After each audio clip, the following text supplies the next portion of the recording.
ప్రపంచ స్థాయి నాణ్యత ముసుగు తొలగిపోయింది. హైటెక్ బాబు గారి జిమ్మిక్కు బయటపడింది. ఒక్క వర్షానికి అమరావతి బ్రాండ్ నీరు గారిపోయింది.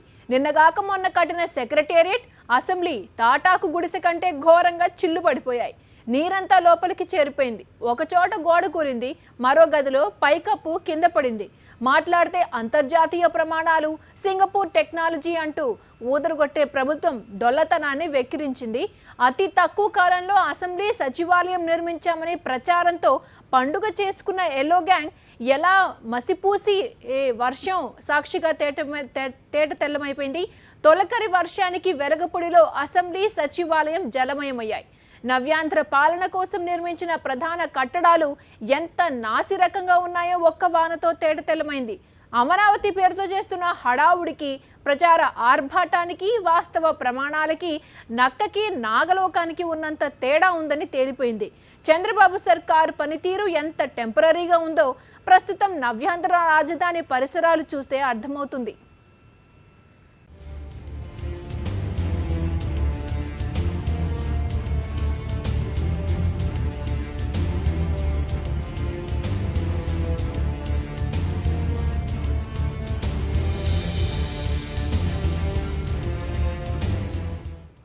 ఏపీ రాజధాని నిర్మాణంపై చంద్రబాబు ఎన్నెన్నో గొప్పలు చెప్పుకున్నారు. సింగపూర్, మలేషియా అంటూ కోతలు కోశారు.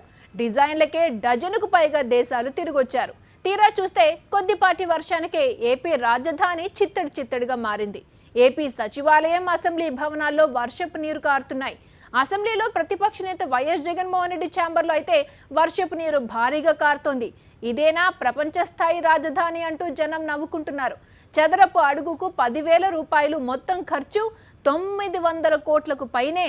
తీరా చూస్తే మోస్తరు వర్షానికే నీళ్లు కారుతున్నాయి.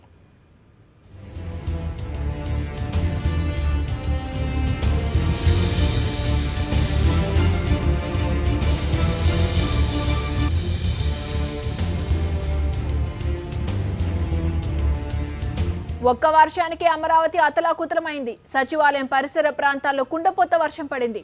4 బ్లాక్లోకి వర్షపు నీరు చేరింది. రెవెన్యూ శాఖ సెక్షన్లో ఉద్యోగుల పనికి అంతరాయం కలిగింది. ఇటు కొత్త అసెంబ్లీ ఛాంబర్లోకి వర్షపు నీరు చేరింది.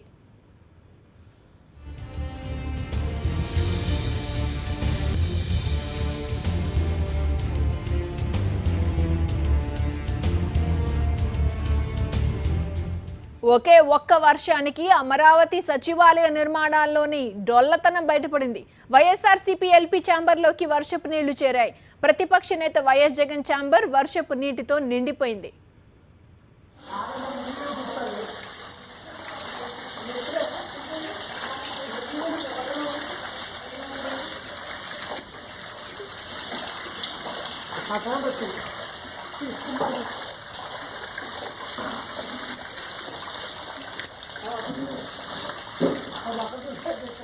దీనిపై మరింత సమాచారం వెలగపూడి నుంచి మా కరెస్పాండెంట్ సతీష్ అందిస్తారు.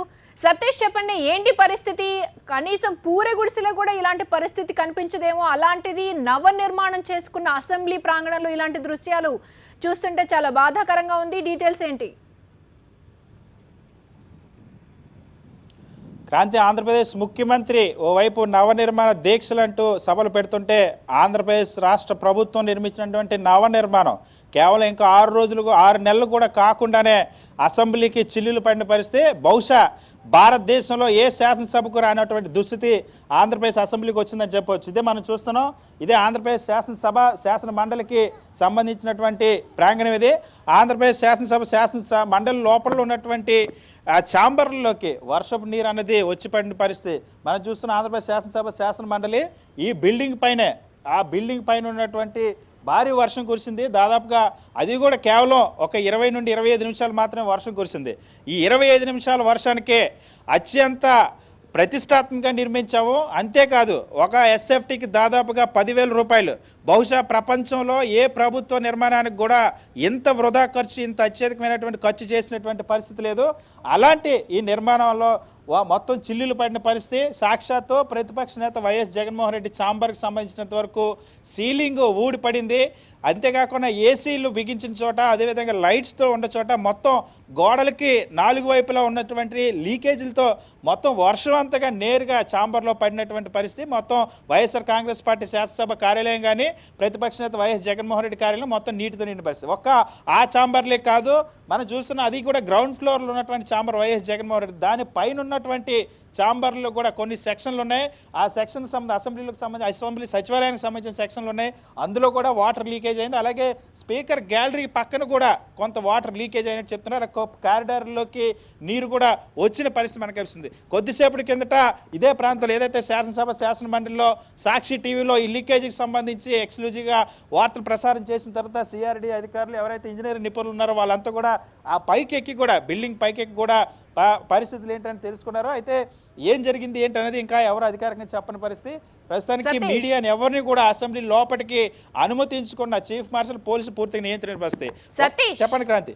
సతీష్, అసెంబ్లీలో ఉన్న గ్రౌండ్ ఫ్లోర్ లోనే పరిస్థితి ఇలా ఉందంటే మరి ఫస్ట్ ఫ్లోర్ లో ఉన్న ఛాంబర్స్ పరిస్థితి ఏంటి? ఇప్పటి వరకు అధికారులు ఎవరైనా స్పందించారా? అసలు దీనికి బాధ్యత ఎవరు వహించాలి? కాంట్రాక్టర్ దా, ప్రభుత్వం దా? ఖచ్చితంగా దీనికి సంబంధించి మనం సమాచారం తెలుసుకునే ప్రయత్నం చేస్తున్నాం. అసెంబ్లీలోకి వెళ్లేందుకు మాత్రం పోలీసులు అంగీకరించడం లేదు. దాదాపుగా చాలాసేపు ఇప్పటికి 3-4 సార్లు ప్రయత్నించినప్పుడు కూడా బయట పోలీసులు పెట్టారు. అలాగే అసెంబ్లీ సెక్యూరిటీ చీఫ్ మార్షల్ తమ సిబ్బందిని కూడా నియమించి ఎట్టి పరిస్థితులు కూడా ఎవరిని లోపలికి అనుమతించిన పరిస్థితి. ఖచ్చితంగా గ్రౌండ్ ఫ్లోర్లో ఉన్నటువంటి జగన్మోహన్ రెడ్డి ఆఫీసులోనే ఇలాంటి పరిస్థితి ఉందంటే పై ఫ్లోర్లో ఉన్నటువంటి సెక్రటేరియట్ ఏదైతే ఉందో అందులో కూడా ఖచ్చితంగా లీకేజ్ ఉందన్నది లోపల ఉన్నటువంటి సిబ్బంది చెప్తున్న మాట. ఇది రీసెంట్గా కట్టినటువంటి అసెంబ్లీ, రీసెంట్ బిల్డింగ్, అన్నిటికంటే ఆలస్యంగా కట్టినటువంటి భవనం ఇది. దీంతో పాటుకు ఆంధ్రప్రదేశ్ సచివాలయంలో కూడా ఏదైతే 4th బ్లాక్ సంబంధించినంత వరకు గ్రౌండ్ ఫ్లోర్లో అది కూడా రెవెన్యూ డిపార్ట్మెంట్ సెక్షన్ ఉంది. ఆ రెవెన్యూ డిపార్ట్మెంట్ సెక్షన్లో కూడా వారసపు నీటి చేరింది. నీరు చేరడంతో రెవెన్యూ సిబ్బంది పనిచేయడానికి ఇబ్బంది ఏర్పడింది. ప్రస్తుతానికైతే సిబ్బంది వెళ్ళిపోయారు. ఇప్పుడు ఆ ప్రాంతంలో స్టాఫ్ అంతా కూడా క్లీన్ చేస్తున్న పరిస్థితి. మరోవైపు థర్డ్ బ్లాక్ ఏదైతే ఉందో 3rd బ్లాక్లో కూడా దీనికి సంబంధించినంత వరకు ఒక చోట ఏదైతే సీలింగ్ ఊడిపడింది, అంటే ఏదైతే ధర్మప్రపంచ సీలింగ్ ఊడిపడి వర్షపు నీటు కిందకు పడిందని సాక్షాత్తు అక్కడ పనిచేసినట్టు ఉద్యోగులు, ప్రత్యక్షంగా అది చూసినటువంటి ఉద్యోగులు సాక్షితో చెప్పిన మాట మనకు తెలిసింది. అంతేకాకుండా అయితే అక్కడ కూడా ప్రస్తుతానికైతే వాటన్నిటిని కూడా తొలగించిన పరిస్థితి ఏర్పడింది. అయితే కేవలం 20 నిమిషాల వర్షం మాత్రమే పడింది. ఒకవేళ కానీ పెద్ద వర్షం పడితే ఏంటి పరిస్థితి? ఇదే 20 నిమిషాల వర్షం కానీ రేపు రాబోయే 2-3 రోజులు ఇంకా భారీ వర్షాలు ఉన్నాయని చెప్తున్నారు. 2 గంటలు 3 గంటలు కానీ వర్షం పడితే ఇప్పుడు ఏదైతే ఒక ఛాంబర్లో ఉన్నటువంటి అసెంబ్లీలో ఉన్నటువంటి భవనాల లోపల పరిస్థితి ఏ విధంగా ఉండబోతుంది, మొత్తం బురదమై అవ్వబోతుందన్న పరిస్థితి. మరోవైపు ఆ సచివాలయం, చెప్పండి క్రాంతి. సతీష్, మరి ఎవరైనా స్పందించారా? నెక్స్ట్ 2-3 డేస్ చాలా కీలకంగా ఉండబోతోంది. చాలా భారీ వర్షాలు పడే అవకాశం ఉందంటున్నారు. ఆల్రెడీ గుంటూరులో చూసుకుంటే చాలా భారీ వర్షాలు పడి అసలు చెట్లు నేలకూలిపోయిన పరిస్థితి కనిపిస్తుంది. విద్యుత్ స్తంభాలు కూడా పడిపోయినాయి. అలాంటి వాతావరణం కనుక ఇక్కడ ఉంటే మరి అసలు ఏం జరగబోతుంది ఊహించడానికే చాలా భయానకంగా ఉంది. ఖచ్చితంగా ఇప్పటివరకు అయితే ప్రభుత్వం తరపున అటు మంత్రి నారా లోకేష్ 5th బ్లాక్లో సమీక్ష జరుగుతున్నారు. వాళ్ళు ఎవరు ఇంకా స్పందించలేదు. మరోవైపు సిఆర్డీ అధికారులు ఎవరు కూడా ప్రస్తుతానికి ఇక్కడ అందుబాటులో లేరు. కేవలం ఇక్కడ మెయింటెనెన్స్ చూసినటువంటి కాంట్రాక్ట్ సంబంధించిన సిబ్బంది మాత్రం ఉన్నారు. వాళ్ళు ఎవరు కూడా దీనిపై స్పందించేందుకు నిరాకరిస్తున్నారు. మరోవైపు ఈ విషయాన్ని బయటకు పొక్కకుండా ఏర్పాటు చేసేందుకు అయితే మాత్రం పోలీసులు ప్రయత్నిస్తూ ఉన్నారు. అసెంబ్లీ హాల్ లోపలికి, అసెంబ్లీ ప్రాంగణం లోపలికి మీడియాని ఎట్టి పరిస్థితుల్లో కూడా అనుమతించడం లేదు. ప్రధానంగా క్రాంతి, ఇక్కడ చాలా అంశాలు, ప్రశ్నలు ఇవాళ ప్రభుత్వం ముందు ఉన్నాయి. ఎందుకంటే కొద్దిపాటి వర్షం, ఈ వర్షాకాలంలో మొదలైనటువంటి మొట్టమొదటి వర్షం కేవలం ఇది వర్షాకాలం కేవలం ఆరంభం మాత్రం. భవిష్యత్తులో ఇంకా జూన్ ఎండింగ్ నుండి జూలై ఆగస్టు వరకు భారీ వర్షాలు కురిసే పరిస్థితి ఉంటుంది. భారీ వర్షాలు కానీ కురిసినట్టయితే ఒకవేళ ఈ అసెంబ్లీ పరిస్థితి ఏం కాబోతుంది అన్నది. ఎందుకంటే ఈ లీకేజీలని ఎలా నియంత్రించగలుగుతారు? ఆల్రెడీ కట్టేసిన నిర్మాణం కనుక దీనికి ఏం చేయగలుగుతున్నారో, దీని సామర్థ్యం ఏ విధంగా ఉండబోతుంది అన్నది నిర్మాణంలో ఉన్న లోపాలు చాలా స్పష్టంగా కనిపిస్తున్నాయి. 900 కోట్ల రూపాయలని ఖర్చు పెట్టినటువంటి ఈ తాత్కాలిక శాసనసభలో బహుశా మనం చాలా చోట్ల చూస్తుంటాం, కొన్ని రాజకీయ పార్టీలు సమావేశాలు పెట్టుకునేటప్పుడు వాటర్ ప్రూఫ్ నిర్మాణాలు చేస్తారు. అలాంటి నిర్మాణాల్లో కూడా వాటర్ లీకేజ్ అనేది ఉండదు. రీసెంట్గానే మహానాడు కూడా జరిగింది తెలుగుదేశం పార్టీకి సంబంధించింది కూడా.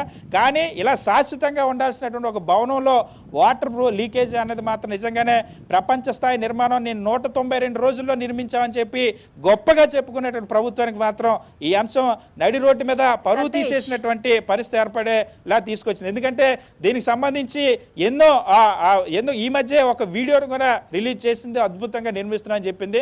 కానీ జరిగినటువంటి అసలు లోగుట్టు ఏంటనేది ఇప్పుడు బయటపడిన పరిస్థితి చాలా స్పష్టంగా కనిపిస్తుంది. మరోవైపు కొండవీటి వాగు ప్రమాదం ఇప్పటికే ఈ ప్రాంతానికి పొంచి ఉంది అనేది సాక్షాత్తు పార్లమెంట్లో తెలుగుదేశం పార్టీ పార్లమెంట్ సభ్యుడు గల్లా జయదేవ్ దానికి నిధులు కేటాయించాలి ముంపు నివారణకు అని చెప్పి నిధులు కోరినప్పుడు కొండవీటి వాగు ముంపు పొంచి ఉందని చెప్పారు.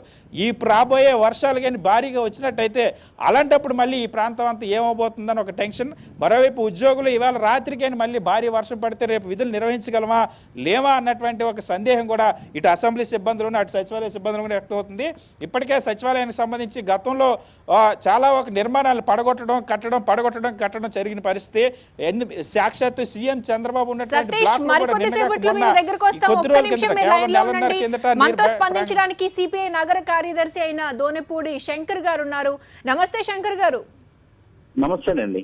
నవనిర్మాణం చేసుకున్న రాజధానిలో నిర్మించిన అసెంబ్లీ ప్రాంగణం చూసారా మీరు? మీకు న్యూస్ మీ దాకా వచ్చిందా? అసలు అంటే ఏమనిపిస్తోందండి? వాస్తవ పరిస్థితికి అద్దం పడుతుంది.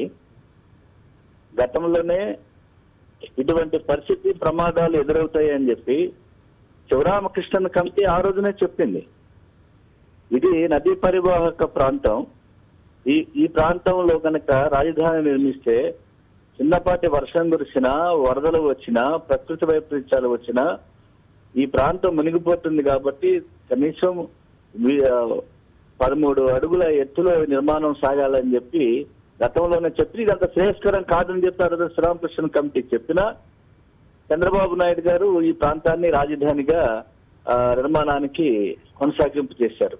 దీనిలో అవినీతి విలయతాండవం చేసినటువంటి వాస్తవం.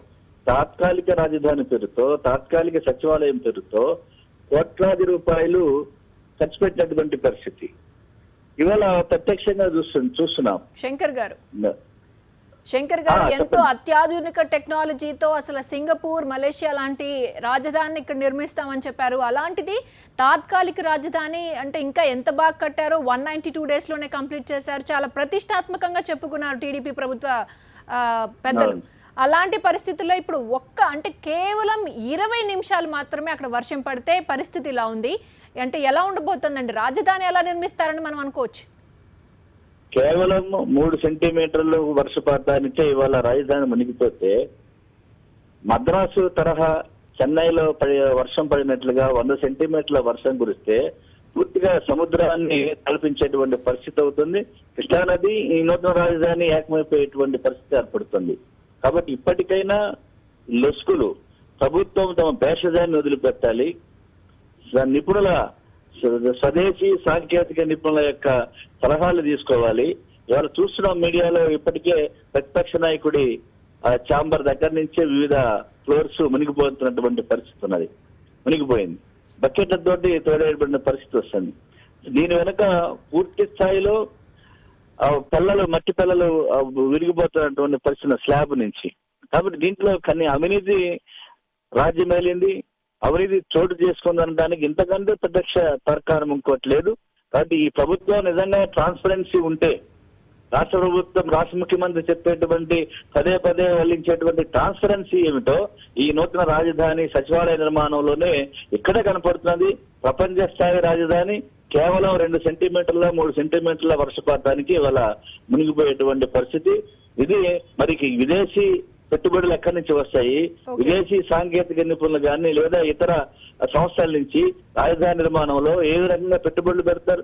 కాబట్టి ఇది పూర్తిగా ఈ 3 సెంటీమీటర్ల వర్షపాతం, ఈ ఛాంబర్స్ మునిగిపోవటం భవిష్యత్తులో రాజధాని నిర్మాణానికి చాలా అవరోధం. ఇది థ్యాంక్ యూ శంకర్ గారు స్పందించినందుకు. మనతో మాట్లాడడానికి వెల్లంపల్లి శ్రీనివాస్ గారు, మాజీ ఎమ్మెల్యే వైఎస్ఆర్సీపీ, ఆయన అందుబాటులోకి వచ్చారు. శ్రీనివాస్ గారు నమస్తే అండి. అమ్మా నమస్కారం అమ్మా. పూరే గుడిసె కన్నా అధ్వాన్నంగా మన అసెంబ్లీ అలాగే సెక్రటేరియట్ కనిపిస్తోందండి. మీకేమనిపిస్తోంది? అమ్మా ఇప్పుడు చంద్రబాబు నాయుడు గారి మాటలు ఎప్పుడు కూడా చాలా మాటలు ఎక్కువ చెప్తారు, పని తక్కువ అమ్మా. ఇది మన క్యాపిటల్ ఈరోజు ప్రెస్టేజ్ గా కట్టిన క్యాపిటల్లో అసెంబ్లీ సెక్రటరేట్ పెట్టి ఈరోజు ఒక 10 నిమిషాలు 20 నిమిషాలు వాటర్ పడింది, వర్షం పడిన దానికి ఈ రోజు క్యాపిటల్ ఏ విధంగా మన యొక్క సెక్రటరేట్ ఎలా తడిసిపోతుందో, ఏ విధంగా లోపల నీళ్లు వస్తున్నాయో చూస్తుంటే చాలా బాధగా వస్తుంది. చంద్రబాబు నాయుడు గారి మాటలకి చేతలకి ఇది ఒకటే ఫస్ట్ నిదర్శనంగా మనం తీసుకోవాలమ్మా. ఎందుకంటే ఇప్పుడు అసెంబ్లీ సమావేశం జరగట్లేదు. అదేవిధంగా వర్షాకాలం కూడా జస్ట్ స్టార్టింగ్ లో ఉన్నాం ఇప్పటికీ. ఆ స్టార్టింగ్ లో ఉంటేనే ఈ రోజు ప్రతిపక్షం ఇప్పుడు యాక్చువల్ గా ప్రతిపక్ష నాయకుడు రూమ్ వరకే చూపెడుతున్నారు, కానీ ఇంకా మొత్తం సెక్రటరీ మొత్తం కూడా లోపల వాటర్ వస్తుందని వాళ్ళందరూ కూడా ఆఫీసర్లంతా అడవడ పడుతున్న పరిస్థితి అమ్మ. చంద్రబాబు నాయుడు గారు అంతా కూడా డొల్లతనం కమిషన్ తీసుకొని 10,000 రూపాయలు స్క్వేర్ ఫీట్ డబ్బులు తీసుకొని నిర్మాణం చేయించి ఈ రోజు నిర్మాణం చేయించిన తర్వాత ఎలా ఉందా అనేది ఇవాళ రాష్ట్ర ప్రజలు ఇటువంటి కట్టడాలకి మనం 10,000 రూపాయలు ఇచ్చామా అన్న బాధపడే పరిస్థితి తీసుకొస్తున్నారమ్మా. చంద్రబాబు నాయుడు గత 3 ఏళ్ల నుంచి కూడా ఇదే పోకడతో ఇదే దాంతో ఈ రాష్ట్ర రాజధానిని కావచ్చమ్మా రాష్ట్రాన్ని కూడా మోసం చేస్తూ ప్రజలందరినీ కూడా ఇబ్బంది పడే పరిస్థితుల్లో చంద్రబాబు నాయుడు గారు ఆ ప్రభుత్వం పనిచేస్తున్న దానికి ఇది మనం నిదర్శనంగా లెక్క ఉందమ్మా. ఇప్పటి వరకు కనీసం ఎవ్వరూ దీని మీద స్పందించలేదు. కనీసం మీడియాని ఎక్కడ ఫోకస్ చేస్తుందని మీడియాని కూడా అలౌ చేసే పరిస్థితి కనిపించట్లేదు. దీనిపై మీరేమంటారు అమ్మ? ఇప్పుడు మీడియాని సోషల్ మీడియాని పూర్తిగా కూడా రాష్ట్ర ప్రభుత్వం కంట్రోల్ చేసి ప్రతి వాళ్ళను కూడా వాళ్ళ చేతిలో పెట్టుకుంటుందమ్మా. అది మీడియాని నియంత్రించడం అనేది చాలా తప్పు. ఎందుకంటే ప్రజలకి ఉన్న వాస్తవాలను తెలియజేసే అవసరం మీడియా ద్వారా అవకాశం మీడియాకి మాత్రమే ఉంది. ఆ మీడియాని కంట్రోల్ చేసి ఆ మీడియాని బ్లాక్మెయిల్ చేసి వాళ్ళని వసపించుకోను లేకపోతే వాళ్ళని ఏదైనా మచ్చిక చేసుకోను ఈ యొక్క అరాచకాలు ఏది కూడా బయటికి రానికుండా అట్లా ఇప్పుడు పట్టిసీమ కావచ్చు, ఇవాళ మనకి కళ్ళెదురు కనబడుతున్న క్యాపిటల్లో ఇవాళ మన అసెంబ్లీ కావచ్చు, ఒక ప్రతిపక్ష నాయకుడిది రూములోకి ఆ విధంగా నీళ్లు వచ్చేస్తుంటే ఇక వాళ్ళు ఏం చేస్తారమ్మా? ఇక వాళ్ళు ఏం కట్టడాలు చేశారు, ఏం నిర్మాణం చేస్తారు? రేపు సింగపూర్ అంటున్నాడు, జపాన్ అంటున్నాడు, చైనా అంటున్నాడు. చంద్రబాబు నాయుడు అంటారు మోసం అనేదానికి ఇది మొట్టమొదటి నిదర్శనంగా ప్రజలకి మీడియా కూడా ఇప్పటికైనా సరే బయటకు వచ్చి అన్ని మీడియాలు కూడా ఒక సాక్షి కాకుండా అన్ని మీడియాలు కూడా ఈ రోజు బయటకు వచ్చి చూపెట్టాల్సిన అవసరం ఉందమ్మా. మీడియాలు కనుక ఇటువంటి వాళ్ళు కూడా నియంత్రిస్తే ఆ మీడియాలను కూడా అనుమానించాల్సిన పరిస్థితి ఈ రోజు ప్రజలు అనుకునే పరిస్థితి కనబడుతుందమ్మా ఈ రోజు. సార్ అక్కడ శ్రీనివాస్ గారు అంటే ఇవి ఏసీ పైప్స్ కానివ్వండి, విద్యుత్ వైర్లు ఉండే పైప్స్, ఆ పైప్స్ నుంచి లీకేజ్ అవుతున్నట్టుగా వాటర్ తెలుస్తోంది. మరి అక్కడ విద్యుతాఘాతం కూడా ఏమైనా జరిగే ప్రమాదం ఉందంటారా? మరి అధికారులు ఏమైనా చర్యలు తీసుకున్నట్టు మీకు ఏమైనా తెలిసిందండి? ఏమి లేదమ్మా, అక్కడ అధికారులు నిమ్మక నీరెత్తుగా కూర్చున్నారు. ఇప్పుడు ఇందాక ఒక క్లిప్పింగ్ చూడడం జరిగింది. ఏదైతే చిన్న మామూలు గోళ్ళన్నీ పడిపోవడం, అదేవిధంగా ఎలక్ట్రికల్ దాంట్లో నీళ్లు వస్తున్నాయంటే ఇప్పుడు ఎలక్ట్రికల్ అంతా కూడా ఇదంతా డిస్టర్బ్ అయ్యే పరిస్థితి ఉందమ్మా. ఎలక్ట్రికల్ అంతా ఫైర్ అయిందనుకోమ్మా, ఇంకా షార్ట్ సర్క్యూట్ అయిందంటే ఇంకా ఇబ్బంది అయ్యే పరిస్థితి ఉంది. ఎప్పటికైనా కానీ అధికారులు అప్రమత్తం కావాలా, వాళ్ళు చేసిన తప్పు తెలుసుకొని ఇమీడియట్ గా దాన్ని రెక్టిఫై చేసుకోవాలా. బేషజాలు పోకూడదు, ఎటువంటి ప్రెస్టేజ్ పోకుండా అవి చేయాలి తప్ప టెండర్లు ఇవన్నీ కరెక్ట్ గా నామినేన్స్ ప్రకారం చేసుకుని తప్ప ఏదో మేము 10 నెలల్లో కట్టాము, 9 నెలల్లో కట్టాము, ఊరికే మేము గిన్నిస్ రికార్డులు ఎక్కాలని చెప్పని ఇటువంటి చేసినందువల్ల ఇది 1 నెల రోజుల్లో కూడా కట్టేచ్చాము. ఇటువంటి రేకుల షెడ్డు అట్ట మొక్కలు తగ్గడతాయి కనుక అట్లా కాకుండా పర్మినెంట్ గా ఎప్పటికైనా కానీ అమరావతి పేరుని చెడగొట్టకుండా. రేకుల షెడ్ 900 crores అవ్వదు కదండి ఏమ్మా? రేకుల షెడ్ 900 కోట్లు అవ్వదు కదండి, అది ఇంకా చాలా స్ట్రాంగ్ గా ఉంటుంది దీనికన్నా. ఏ విధంగా కట్టడాలను ఆ విధంగా తాత్కాలిక క్యాపిటల్ కాబట్టి అన్ని తాత్కాలికంగా కట్టినట్టు కనబడుతుందమ్మా. ఇది పూర్తిగా ప్రభుత్వ వైఫల్యం కింద చూడాల్సింది. ఎందుకంటే అప్రతిష్ట ఇది గనక వేరే రాష్ట్రాలు చూస్తే గనక ఈ యొక్క అమరావతి పరువుని చంద్రబాబు నాయుడు గారు పరువు తీసినట్టుగానే ప్రజలందరూ కూడా భావించే పరిస్థితి ఈ రోజు. థ్యాంక్ యూ శ్రీనివాస్ గారు స్పందించినందుకు. అలాగే మనతో పాటు సిపిఎం నేత బాబురావు గారు ఉన్నారు. బాబురావు గారు నమస్తే అండి. నమస్తే అండి. కంప్లీట్ గా ఒక అవినీతి కనిపిస్తోందండి. ఏపీ రాజధానిలో అంటే తాత్కాలికంగా నిర్మించిన సెక్రటేరియట్, అసెంబ్లీ ప్రాంగణం అంతా నీటిమయం అయిపోయింది. దీనిపై మీరు ఎలా స్పందిస్తారండి? రాజధాని అమరావతి గురించి ప్రజలందరికీ ఎంతో ఆశ ఉంది, మంచి ఆకాంక్షతో జనం అందరూ కూడా చంద్రబాబు నాయుడు గారు తెలుగుదేశం పార్టీ నిర్మిస్తుందని చెప్పేసి వాళ్ళు భావించి నమ్మించి ఓట్లేశారు. కానీ వాళ్ళ 3 ఏళ్లు తిరక్క ముందే ఈ ప్రభుత్వ పరిపాలనలో తాత్కాలిక సచివాలయం ఒక చిన్నపాటి వర్షాలకే ఇంత దెబ్బతింటమంటే ఇక రాబోయే కాలంలో ఏ రకంగా ఇది తట్టుకుని నిలబడుతున్న ఒక అనుమానాలు కలుగుతా ఉన్నాయి. ఇది ఈ రోజు కాదు, తాత్కాలిక సచివాలయం నిర్మాణం జరుగుతున్నప్పుడే పిట్టగోడలు కూలిపోయి కార్మికులకి ప్రమాదాలు జరిగి వాళ్ళు ఆసుపత్రి పాలైతే ఆ రోజే మేము ఆందోళన చేశాం. ఇవాళ నాణ్యత లేదు, అలాగే కార్మికులకి గాయాలైనవి, కార్మికుల యొక్క పట్టించుకోవట్లేదని ఆందోళన చేస్తే ఆ రోజు ఎవరు కూడా బాబురావు గారు. మరి ప్రభుత్వం నుంచి కూడా స్పందించలేదు. బాబురావు గారు, ఎవరు బాధ్యత అంటారు? చెప్పండి, బాధ్యత ఎవరిదంటారు ఇప్పుడు? బాధ్యత ఖచ్చితంగా ప్రభుత్వం అందే. దీన్ని ప్రత్యక్షంగా ముఖ్యమంత్రి గారు పర్యవేక్షించారు, మంత్రి నారాయణ గారు పర్యవేక్షించారు.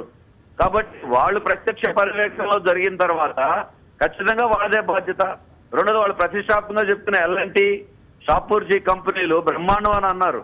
మేము రికార్డు స్థాయిలో పూర్తి చేసామని చెప్పారు. మా ఘనత అన్నారు. ఆ అంటే అమరావతి గుర్తు రావాలన్నారు. ఇప్పుడు ఆ అంటే అమరావతి కాదు, ఆ అంటే అవినీతి గుర్తొస్తా ఉంది. మరి ఇటువంటి ఆరోపణలు నిజమవుతున్నాయి. రాష్ట్ర ప్రజలు ఎంతో ఆశలు పెట్టుకున్న దాన్ని ఆశలను నిరాశపరిచారు, వాటిని వమ్ము చేశారు. తాత్కాలిక సచివాలయం ఎలా ఉంటే ఇంకా రాబోయే కాలంలో అక్కడ నిర్మాణాలు ఏ రకంగా ఉంటాయి. కాబట్టి మేధావులు కూడా ముందే హెచ్చరించారు, పార్టీలు హెచ్చరించినాయి, మీరింత హడావుడి పనికిరాదు. అంతేకాకుండా ఉన్నటువంటి ఒక శాశ్వతమైన రీతిలో జరగాల్సిన కట్టడాల నిర్మాణాలు నాణ్యత లేకుండా జరుగుతున్నాయి. కొన్ని ఖర్చు అంటారా, అన్నిటికీ మించి సదరపడికి ఒక్కొక్కటి విపరీతమైనటువంటి ఖర్చు పెట్టారు. దేశంలో ఎక్కడా ఇవ్వనంతగా అక్కడ నిర్మాణాలకి డబ్బు కేటాయించారు. మరి డబ్బు పోయింది, ఇప్పుడు నాణ్యత లేకుండా పోతే సచివాలయంలో ఎలా ఉంది? ముఖ్యమంత్రి గారు అవినీతి జరిగితే నాకు ఫోన్ చేయండి అంటున్నారు. ఇది కూడా మూల స్తంభం, మూల కేంద్రమైనటువంటి సచివాలయంలోనే ఇలా జరిగితే ఇంకా ఎవరెవరికి ఫిర్యాదు చేయాలి? కాబట్టి ఇందులో ఖచ్చితంగా అవినీతి అక్రమాలు జరిగినది కళ్ళకి కనపడినట్టుగా కనపడతా ఉంది. ఇప్పుడు ముఖ్యమంత్రి గారికి చిత్తశుద్ధి ఉంటే దీని మీద విచారణ జరపాలి. సంబంధిత అధికారులే కాదు, ఎవరైతే బాధ్యులు ఉన్నారో వాళ్ళ మీద చర్యలు తీసుకుని తన చిత్తశుద్ధిని రుజువు చేసుకోవాల్సిన అవసరం ఉంది. ఓకే, థ్యాంక్ యూ అండి బాబురావు గారు స్పందించినందుకు. బ్యాక్ వెలగపూడిలో మా కరెస్పాండెంట్ సతీష్ కంటిన్యూ అవుతున్నారు. సతీష్తో మాట్లాడదాం. సతీష్, చెప్పండి, పార్టీలకు అతీతంగా నేతలు స్పందిస్తున్నారు. ప్రచార ఆర్భాటాలే తప్ప అక్కడ నాణ్యత కనిపించడం లేదు, అలాగే అవినీతి కూడా కొట్టొచ్చినట్టు కనిపిస్తోందని నేతలు స్పందిస్తున్నారు. మీ దగ్గర ఉన్న ఇన్ఫర్మేషన్ ఏంటి? క్రాంతి, ఖచ్చితంగా ఈ సచివాలయ నిర్మాణం ఏదైతే తాత్కాలిక సచివాలయ నిర్మాణం ఉందో మొదటి నుండి కూడా దీనికి సంబంధించి ఓవైపు ఇక్కడ జరగబోయే పరిణామాలు, ఆందోళనలతో పాటు నిర్మాణంలో జరుగుతున్నటువంటి నాణ్యత లోపాలు, అవినీతికి సంబంధించి కూడా పెద్ద ఎత్తున ఆరోపణలు. ఎందుకంటే టెండర్ల ప్రక్రియ మొదలైనప్పటి నుండి కూడా దాదాపుగా దీన్ని 2 కంపెనీలకు ఈ 6 లక్షల ఎస్ఎఫ్టీకి సంబంధించిన 6 బ్లాక్ల నిర్మాణానికి ఇచ్చేటప్పుడు 4 బ్లాక్లు ఒక కంపెనీ, 2 బ్లాక్లు మరో కంపెనీకి వచ్చినాయి. అయితే టెండర్లలోనే చాలా పెద్ద ఎత్తున లబ్ధి, దాదాపుగా 20% వరకు కాంట్రాక్టర్లకు ఆయాచితంగా లబ్ధి చేకూర్చేలా దీనికి సంబంధించిన టెండర్లు కలిసి ఇచ్చిన పరిస్థితి. పన్నులు కూడా వాళ్ళు కట్టాల్సిన పన్నులన్నింటినీ కూడా రాష్ట్ర ప్రభుత్వమే భరించే విధంగా నిర్మించిన పరిస్థితి. మనం చూస్తున్న మొదటి నుండి కూడా ఈ నిర్మాణాలు ప్రారంభమైనప్పటి నుండి కూడా చాలా రకాల సమస్యలు ఉన్నాయి. బిల్డింగ్స్ సంబంధించినంత వరకు ప్రతి ఒక్క బ్లాక్లో కూడా ఏదైతే 5వ బ్లాక్ దగ్గర నుండి 5, 4, 3, 2, 1 దీంతోపాటు 6ది శాసనసభ శాసనమండలి 5 బ్లాకుల నిర్మాణాల్లో కూడా ముందు నిర్మించడం ఒక రకంగా, తర్వాత దాన్ని మళ్ళీ కోల్చడం, ఆ ప్లేస్లో మళ్ళీ కట్టడం, ఛాంబర్ల పేర్లు మార్పాలని పేరుతో, అదేవిధంగా ఛాంబర్లు సరిపోవడం లేదు మరో విధంగా అని రకరకాల ఆ మార్పులు చేర్పులు జరిగిన పరిస్థితి పూర్తిగా ఆ ప్రహసనం లాగానే సాగిందని చెప్పొచ్చు. మరోవైపు మనం చూస్తున్నాం, ఇది అసెంబ్లీ సచివాలయ ప్రాంగణంలో మొత్తం ఓపెన్ గార్డెన్ ప్లేస్ అనేది ఏర్పాటు చేశారు. ఇక్కడ కూడా ఇవాళ పడిన వర్షానికి నీరు నిలవ ఉండిపోయిన పరిస్థితి. ఈ నీరు ఇప్పుడు ఎలా బయటికి వెళ్ళాలన్న దానికి ఎవరి దగ్గర సమాధానం లేదు. ఎంతో పెద్ద టెక్నాలజీని ఉపయోగించాం. 900 కోట్ల రూపాయలు ఖర్చు చేసినటువంటి సచివాలయంలో పార్కులో, గార్డెన్లో వర్షం పడి నీరుంటే అది బయటికి వెళ్ళే పరిస్థితి కూడా లేనటువంటి పరిస్థితి. నిన్న మొన్నటి వరకు ఇదే శాసనసభ, ఇదే సచివాలయానికి సంబంధించినంత వరకు తాగునీటి సరఫరా ఇబ్బందులు కూడా వచ్చిన అసెంబ్లీలో దాదాపుగా శాసనసభ సమావేశాలు జరుగుతున్నప్పుడు సుమారుగా 15 రోజుల వరకు కూడా ప్రతిపక్ష శాసనసభ్యులతో పాటు చాలామంది ఛాంబర్లకు మంచినీళ్ళు కూడా అందిన పరిస్థితి. ఇప్పుడు మనం చూస్తే ఈ శాసనసభ శాసన మండలిలో చాలా స్వయంగా అధికార పార్టీకి సంబంధించిన మంత్రులు, విప్పులు వీళ్ళే ఈ శాసనసభ నిర్మాణానికి సంబంధించి గతంలో అసంతృప్తి వ్యక్తం చేశారు. ఛాంబర్లు ఇన్ని కోట్లు ఖర్చు పెట్టామన్నారు, కనీసం ఛాంబర్లో టాయిలెట్లు కూడా లేని పరిస్థితి. ఎందుకంటే అప్పటికి ఈ శాసనసభ ప్రారంభమయ్యేసరికి 4 మహిళా మంత్రులు ఉన్నారు. ముగ్గురు మహిళా మంత్రులు ఉన్నారు, ముగ్గురు మహిళా మంత్రులకు ఒకటే పేషి ఇచ్చి ఒకటే టాయిలెట్ ఇచ్చుకోమని పరిస్థితి. ఒక మహిళా మంత్రికి టాయిలెట్ లేని అసెంబ్లీ ప్రాంగణం కూడా బహుశా ఇదే అయి ఉంటుంది. అలాగే మా మంత్రులకు సంబంధించి ఇండివిజువల్గా ఫస్ట్ ఫ్లోర్లో ఛాంబర్లు ఇచ్చారు దాదాపుగా మిగిలినటువంటి మంత్రులందరికీ కూడా. వాళ్ళెవరికి కూడా టాయిలెట్స్ లేవు, కామన్ టాయిలెట్స్ యూజ్ చేసుకోవాల్సిన పరిస్థితి. దీనివల్ల లోపల నిర్మాణాలు ఏ స్థాయిలో జరిగాయనేది అర్థమవుతుంది. 900 కోట్లు ఖర్చు పెట్టి టాయిలెట్లు కూడా లేని పరిస్థితి. సాక్షాత్తు ఎంత దారుణమైన పరిస్థితి అంటే తెలుగుదేశం పార్టీకి సంబంధించి అధికార పార్టీకి సంబంధించిన మహిళా ఎమ్మెల్యేలు విప్పులు అందరూ వెళ్ళి స్వయంగా చంద్రబాబు నాయుడికి మాకు టాయిలెట్లు కట్టేవని అడిగే పరిస్థితి వచ్చిందంటేనే పరిస్థితి ఎంత దారుణంగా ఉందని అర్థం చేసుకోవచ్చు. సో దీని నిర్మాణానికి మరి 900 కోట్లు ఖర్చు పెట్టి ఇలాంటి చిన్న చిన్న సమస్యలు కూడా అధిగమించిన పరిస్థితిలో ఉంటే మరి ఏ స్థాయిలో అవినీతి జరిగిందన్న ప్రతిపక్షాల ఆరోపణలు ఇప్పుడు మరింత బలం చేకూరుస్తుంది ఈ వ్యవస్థ. ఎందుకంటే దీనికి సంబంధించినంత వరకు మొదటి నుండి కూడా టెండర్లు ఖరారు చేసేటప్పుడు దాదాపు 20% అదనంగా లబ్ధి చేకూరిన పరిస్థితి. ఆ తర్వాత వరుసగా పలుసార్లు కూల్చి కట్టడం వంటి పరిస్థితుల్లో సాక్షాత్ అధికార పార్టీ మంత్రులు కూడా అసంతృప్తి వ్యక్తం చేసిన పరిస్థితి చాలా స్పష్టంగా కనిపిస్తుంది. Kranti. Okay Satish, thanks for the inputs. మరికొద్దిసేపట్లో మళ్ళీ మిమ్మల్ని కాంటాక్ట్ చేస్తాం. ఇది సచివాలయమా సినిమా సెట్టింగా అన్నట్టుగా అక్కడ కనిపిస్తున్న దృశ్యాలు. మొత్తానికి అవినీతి రాజ్యమైనట్టుగా తెలుస్తోంది, నాణ్యత లోపం కొట్టొచ్చినట్టుగా కనిపిస్తోంది.